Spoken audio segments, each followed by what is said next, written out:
الله الرحمن الرحيم. الحمد لله رب العالمين، وصلى الله وسلم وبارك على نبينا محمد وعلى آله وصحبه أجمعين. ما بعد، ہم لوگ آج منار السبیل فی شرح الدلیل ابن ضویان اس کتاب سے کتاب الطہارہ پڑھ رہے ہیں، اور کتاب الطہارہ میں بھی باب نواقض الوضوء ایک اہم باب ہے.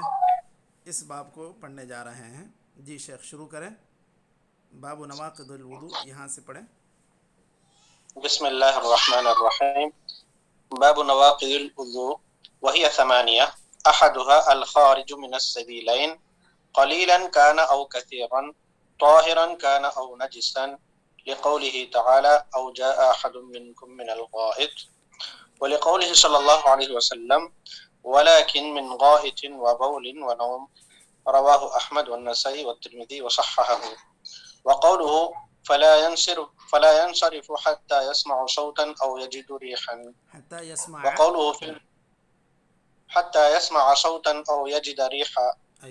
وقوله في المذي يغسل ذكره ويتوضأ، متفق عليهما. وقوله للمستحاضة توضئي لكل صلاة، رواه أبو داود.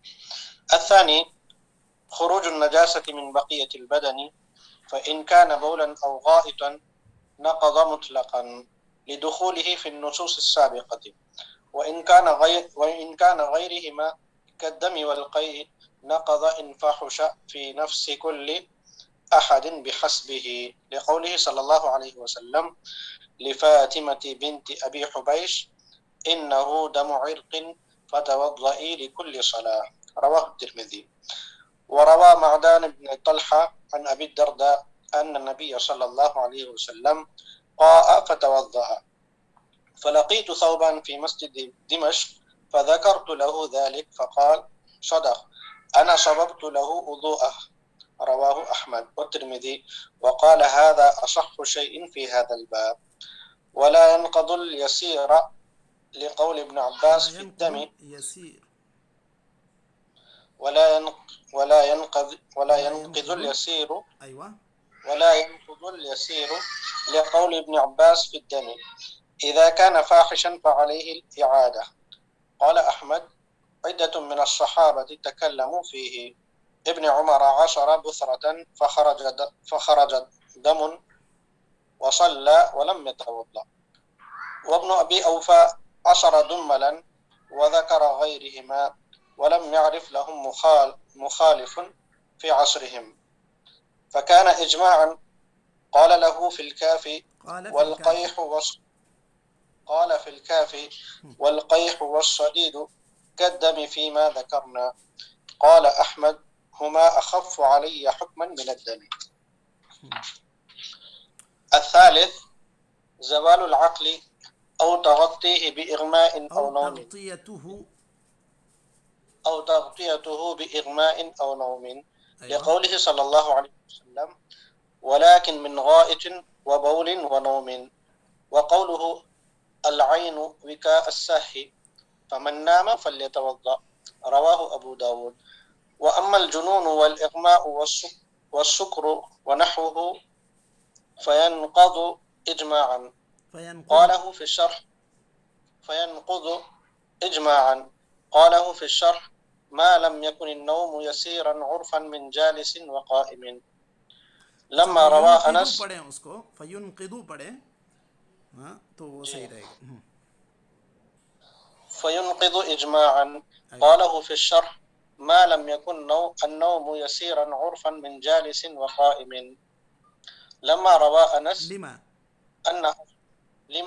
أنس أن أصحاب النبي صلى الله عليه وسلم كانوا ينتظرون العشاء فينامون ثم يصلون ولا کے کسرے کے ساتھ. ہاں عشاء جی كانوا ينتظرون العشاء فينامون ثم يصلون ولا يتوضؤون، رواه مسلم بمعناه. وفي حديث ابن عباس فجعلت إذا أغفيت يأخذ بشحمة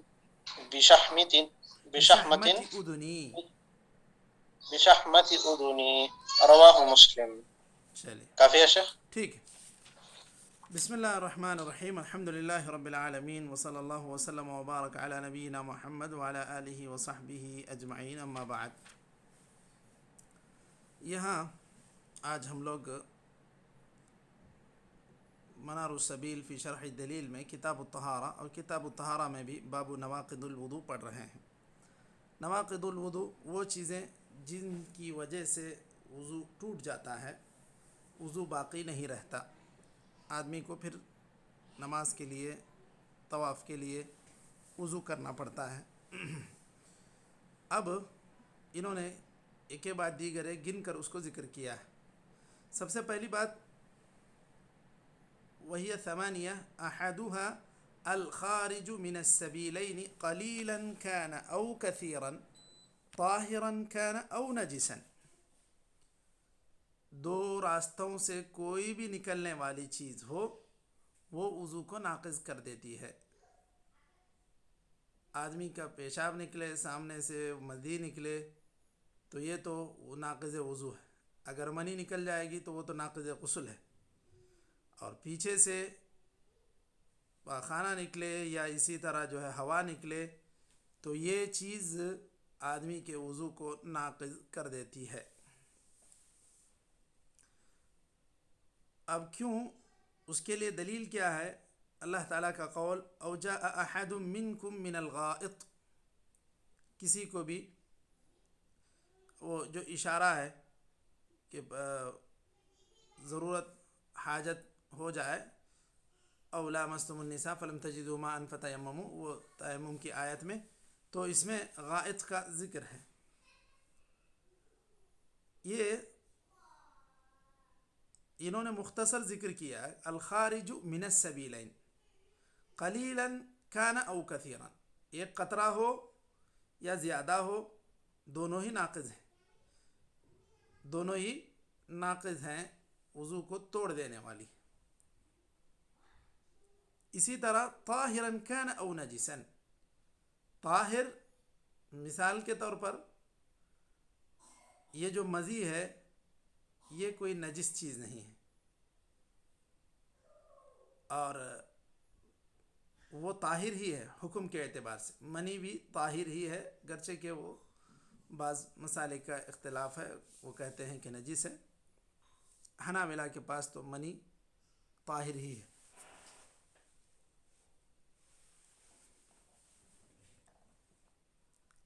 اور اللہ کے رسول صلی اللہ علیہ وسلم نے فرمایا وَلَكِن مِّن غَائِطٍ وَبَوْلٍ، کہ آدمی وضو کس وجہ سے کرے گا؟ یہاں پر اس حدیث میں یا تو پیشاب یا پاخانہ یا پھر نیند، یہ اس حدیث کو حسن کہا گیا ہے۔ اور آپ صلی اللہ علیہ وسلم نے یہ بات کہی دیگر حدیث میں فَلَا يَنصَرِفْ حَتَّى يَسْمَعَ صَوْتًا أَوْ يَجِدَ رِيحًا، کہ آدمی نماز توڑ کر نہ جائے یہاں تک کہ وہ اپنے ہوا نکلنے کی تاکید کر لے۔ تاکید کیسے ہو سکتی ہے؟ یا تو آواز سنے یا تو بو محسوس کرے، ورنہ اس کے بغیر وہ نہ جائے۔ اور اسی طرح مزید کے تعلق سے جو طاہر کی بات انہوں نے کہی، آپ صلی اللہ علیہ وسلم سے حضرت علی نے اپنے ایک دوست کے ذریعے سے مقداد ابن اسود کے ذریعے سے پوچھنے کے لیے کہا تھا، تو آپ صلی اللہ علیہ وسلم نے کہا تھا یغسل ذکرہ ویتوضا، ایسے میں آدمی اپنے عضو کو دھوئے اور وضو کر لے۔ اس میں بھی یہ پتہ چلتا ہے کہ اس میں وضو ہے مزی نکلنے میں، اسی طرح ہوا نکلنے پر، اسی طرح پیشاب پر، پاخانے پر قرآنی آیت سے بھی استدلال کیا گیا اور حدیث سے بھی استدلال کیا گیا۔ اس کے بعد وقولہ للمستحاضہ، مستحاضہ وہ عورت جس کو استحاضہ کی بیماری ہو، توضئی لکل صلاۃ، تم ہر نماز کے لیے وضو کرو۔ اس کا مطلب یہ ہوا کہ استحاضہ کا خون، یعنی اس بیماری کا خون اگر نکلتا ہے سامنے کے راستے سے، تو پھر ایسی صورت میں یہ خون وضو کو توڑ دے گا۔ تو آپ صلی اللہ علیہ وسلم نے اتنی احادیث میں یا آیت میں یہ جو بھی احکام وارد ہوئے ہیں، ان تمام سے پتہ چلتا ہے کہ وضو ان ساری چیزوں سے ٹوٹ جاتا ہے۔ یہ الخارج من السبیلین کی انہوں نے ایک اصطلاح یہاں پر ذکر کی۔ تو الخارج من السبیلین کی وجہ سے وضو ٹوٹ جائے گا، چاہے وہ چیز تھوڑی ہو زیادہ ہو۔ الخارج من السبیلین قلیلا کان او کثیرا طاہرا کان او نجسا۔ نجس کی تو مثال ہم جانتے ہی ہیں، پیشاب ہے، پاخانہ ہے، یہ نجس ہے، اور کیا کہتے ہیں مزی ہے، یہ طاہر ہے۔ تو اس طرح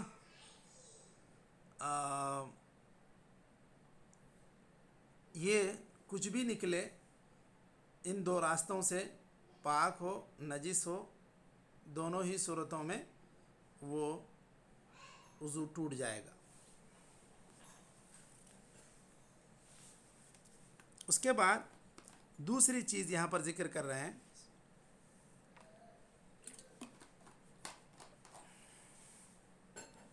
خروج النجاست من بقیت البدن۔ نجاست ان سبیلین کے علاوہ کسی اور جگہ سے نکلے۔ مثال کے طور پر کچھ بیماریاں ہو جاتی ہیں کہ انسان کو کہیں پیٹ میں کہیں تھوڑا سا چاک کر کے، کاٹ کر کے اس کے پیشاب پاخانے کو نکالنے کا انتظام کیا جاتا ہے۔ ایسی مختلف بیماریاں ہیں جس کی وجہ سے انسان وہ اپنے عام طریقے کے مطابق وہ اپنی ضرورت پوری نہیں کر پاتا ہے کسی وجہ سے، بیماری کی وجہ سے۔ تو پھر ایسے نئے نئے طریقے ہیں کہ آدمی کے پیٹ کو کاٹ کر کے وہاں سے کچھ وقتی طور پہ راستہ بنایا جاتا ہے جس کے ذریعے سے اس کے کھائے ہوئے کھانے کو ہضم ہونے کے بعد اس کو نکالا جا سکے، وہ نکل سکے اس جگہ سے۔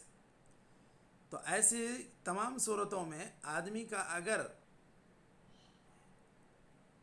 پیشاب نکلے یا پاخانہ نکلے بدن کے علاوہ کسی بھی مطلب ان دو راستوں کے علاوہ کسی بھی جگہ سے نکلے، پیٹ سے ہو، پیٹھ میں ہو، کہیں سے بھی کسی بھی طرح سے نکالا جائے، تو بہر صورت اس کو وضو کرنا پڑے گا، کیونکہ یہ پیشاب یا پاخانے کا نکلنا یہ خود وضو کو توڑ دینا ہے، وضو کو توڑنے والی چیز ہے، چاہے وہ اپنی جگہ سے نکلے یا اپنی جگہ کے علاوہ کسی اور جگہ سے نکلے۔ تو انہوں نے دوسری چیز ذکر کی، خروج النجاست من بقیت البدن فإن كان بولا او غائطا نقض مطلقا لدخوله في النصوص السابقہ۔ تو اس صورت میں کوئی مسئلہ نہیں، آدمی کو وضو کرنا ہی پڑے گا۔ وإن كان غيرهما كالدم والقيء نقض إن فحش في نفس كل أحد بحسبه۔ اگر نجاست نہیں نکلی، سبیلین سے بھی نہیں اور بدن کے دیگر حصے سے بھی نہیں، نجاست نہیں، گندگی نہیں نکلی، کوئی پاک چیز نکلی۔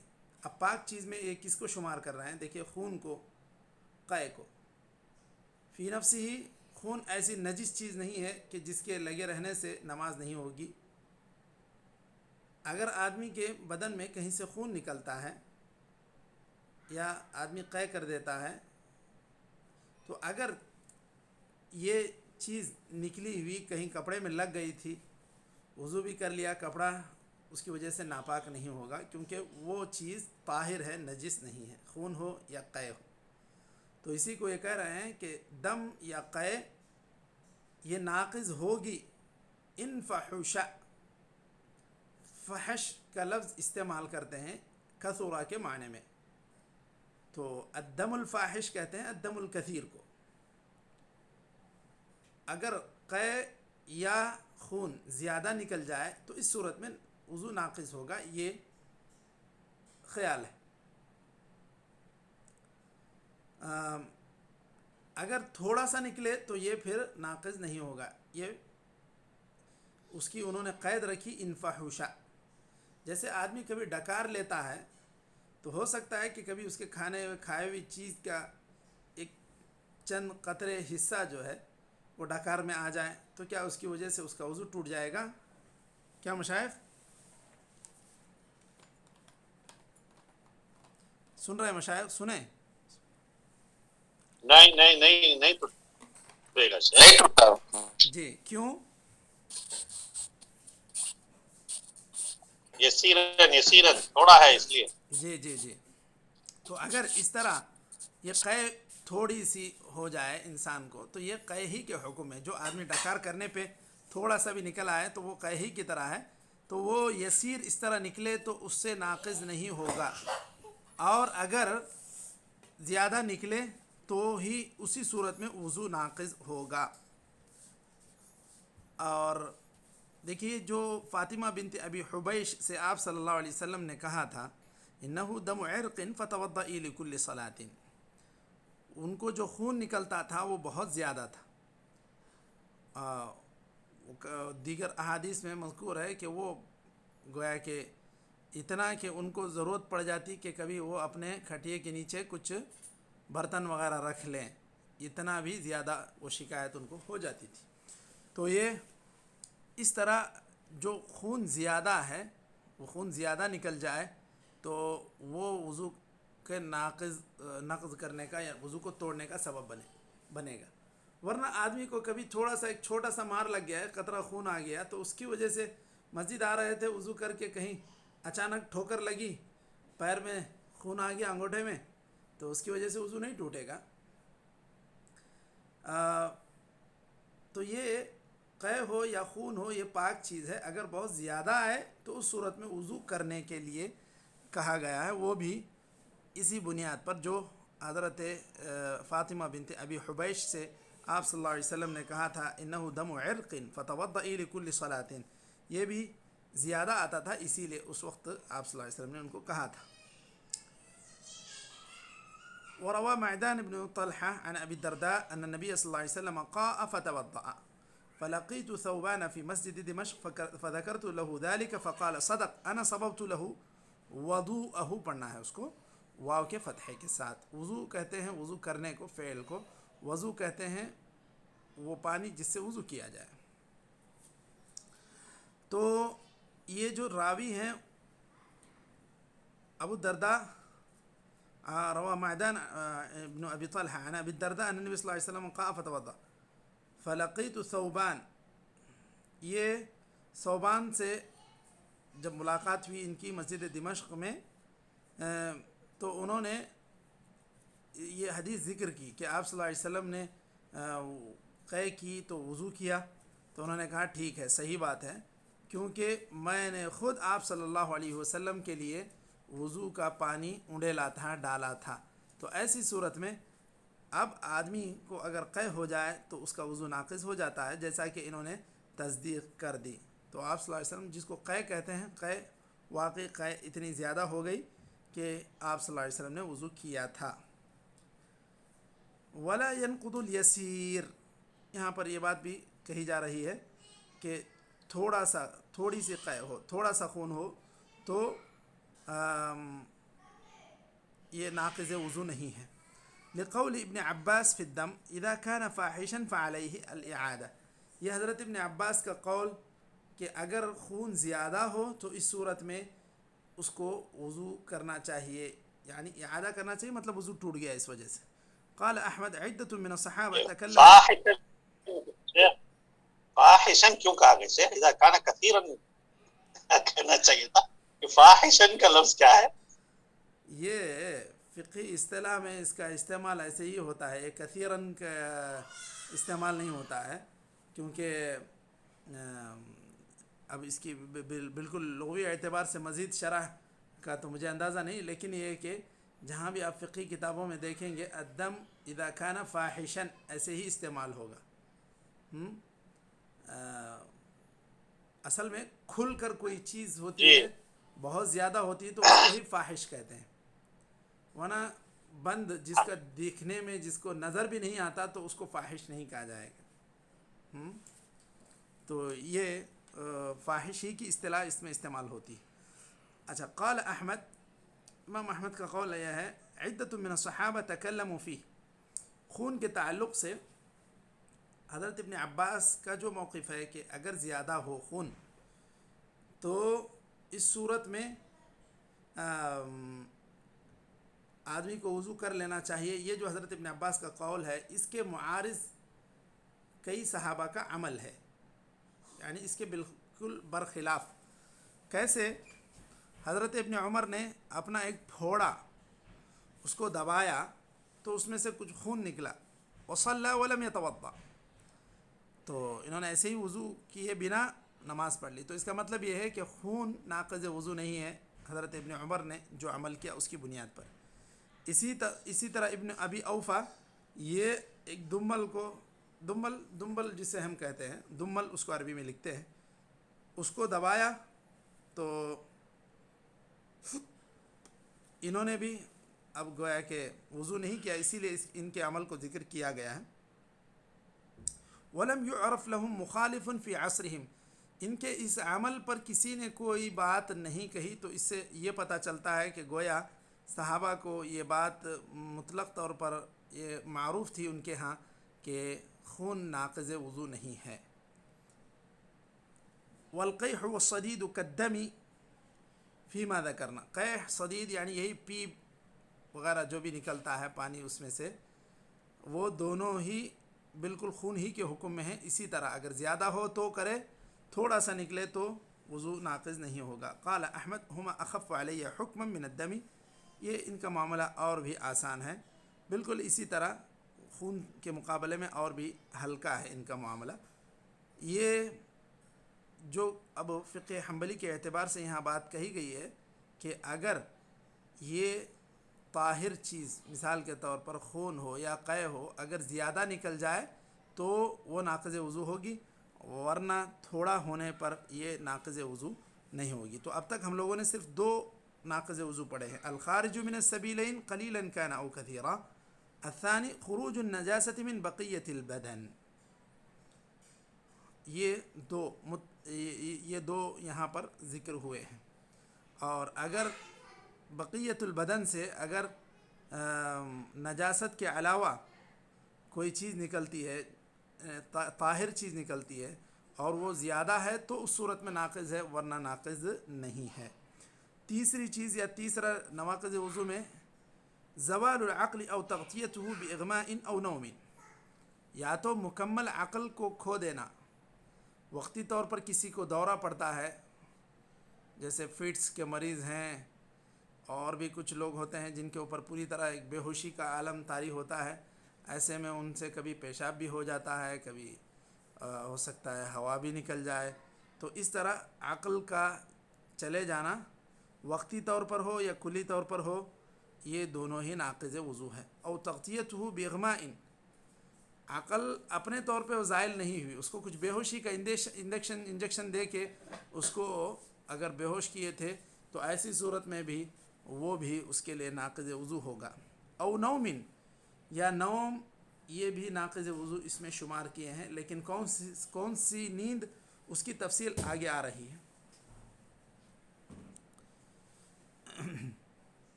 وہ کیوں؟ اللہ کے رسول صلی اللہ علیہ وسلم کا جو قول ہے وَلَكِن مِّن غَائِطٍ وَبَوْلٍ وَنَوْمٍ، اور دوسری حدیث ایک یہ بھی ہے العین وکاء الصح فمن نام فلیتوضا، کہ آنکھ یہ سرین کا ڈھکن ہے، فمن نام فلیتوضا، کیونکہ ادھر آنکھ بند ہوئی تو ادھر وہ ڈھکن کھلنے کا امکان ہے، اسی لیے کہتے ہیں کہ جو آدمی سو جائے تو وہ وضو کرے۔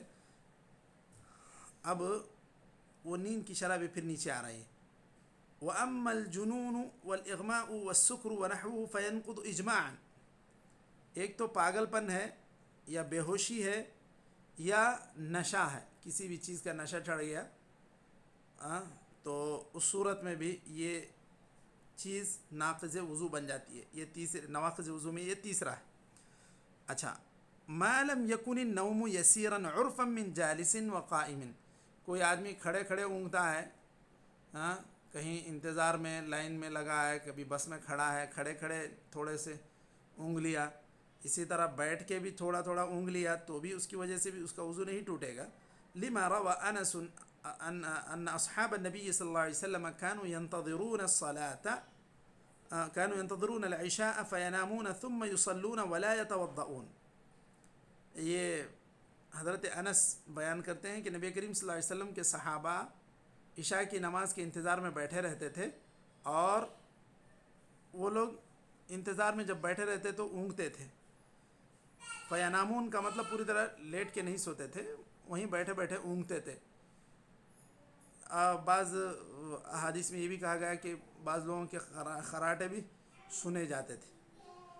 ثم یصلون ولا یتوضؤون، پھر ایسی ہی حالت میں لوگ وضو کیے بنا نماز پڑھتے تھے.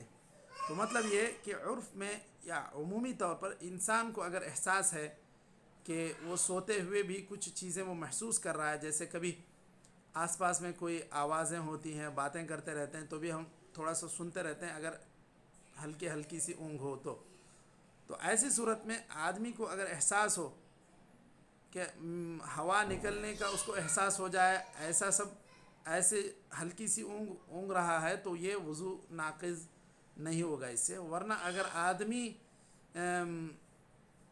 اس طرح بے خبر سو جائے کہ پھر اس کو کچھ ہوش و حواس نہ ہو، تو پھر ایسی صورت میں وہ نیند ناقض وضو ہوگی.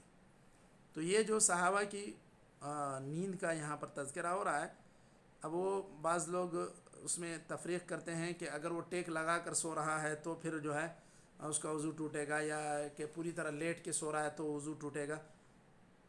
اب اس میں ایک مختصر بات یہ ہے کہ اگر آدمی کی نیند ہلکی ہو تو اس صورت میں نہیں ٹوٹے گا، بہت گہری ہو تو اس صورت میں ٹوٹے گا.